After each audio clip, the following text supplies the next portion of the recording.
आपने अक्सर देखा होगा कुछ लोग इधर की बात उधर, उधर की बात इधर करते रहते हैं और वो बात को उस तरह बयान नहीं कर रहे होते जिस तरह के होती है, बल्कि दो चार मसाले लगाकर बयान करते हैं ताकि वो अपना मकसद हासिल कर सकें।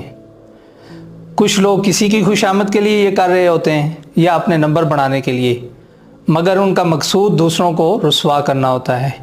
इसे चुगलखोरी कहा जाता है। हमारे बचपन से ही ये आदत हमारे साथ चलती है। जब एक घर में ही दो भाई वालिदैन के सामने एक दूसरे की चुगलखोरी कर रहे होते हैं। चुगलखोरी और शिकायत में एक बहुत मामूली फ़र्क है जिसे समझना बहुत ज़रूरी है। भाई बहन की या औलाद की शिकायत में मकसद ये हो कि उसे ठीक किया जाए, इसकी इस्लाह की जाए तो ये शिकायत कहलाएगी। मगर अगर इसका मकसद इसे जलील करना या इसकी बेइज्जती करवाना हो तो ये हरकत चुगलखोरी कहलाएगी।